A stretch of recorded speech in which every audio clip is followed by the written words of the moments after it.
ഒരു വ്യത്യസ്തമായ അനുഭവത്തെക്കുറിച്ചാണ് കുറച്ച് നേരമായിട്ട് എന്നെ പറഞ്ഞ് കൊതിപ്പിച്ചുകൊണ്ടിരിക്കുന്നത്. അപ്പോൾ അതിഥി ദേവോ ഭവ എന്ന് പറയുമ്പോൾ അവരതിൻ്റെ ക്യാപ്ഷൻസ് ഒക്കെ തന്നെ മാറ്റിയിരിക്കുകയാണ്. അപ്പം അതിഥിയും അതുപോലെ തന്നെ പ്രകൃതിയും ദേവനായിട്ട് കാണുകയാണ് അവർ. അപ്പോൾ ജസ്പേഡ് പറയുന്നത് നമുക്ക് പാർക്കാൻ ചന്ദനത്തോപ്പുകൾ, നമുക്ക് പാർക്കാൻ മുന്തിരിത്തോപ്പുകൾ, നമ്മൾ പത്മനാഭൻ സാറിൻ്റെ വളരെ പ്രശസ്തമായിട്ടുള്ള ഒരു സിനിമയാണ്. നമ്മുടെ വളരെ നൊസ്റ്റാൾജിക് ആയിട്ടുള്ള ഒരു സിനിമ.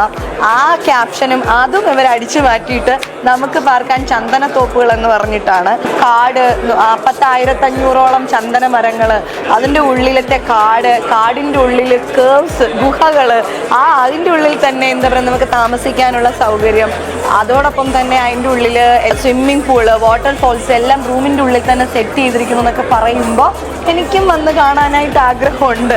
അപ്പോൾ എന്താണെങ്കിലും പോയിട്ട് തന്നെ കാര്യമെന്ന് ഞാൻ തീരുമാനിച്ചിട്ടുണ്ട്. അപ്പം നിങ്ങളും പ്രകൃതിയോടൊപ്പം ഇണങ്ങി ഒരു യാത്രയും ഈ തിരക്കിട്ട ജീവിതത്തിൽ നിന്നും ഒഴിഞ്ഞിട്ട് ഒരു വിശ്രമവും ഒക്കെ ആഗ്രഹിക്കുന്നുണ്ടെങ്കിൽ തീർച്ചയായിട്ടും നിങ്ങളും വരാൻ വേണ്ടിയിട്ട് ഞാൻ സ്വാഗതം ചെയ്യുന്നു.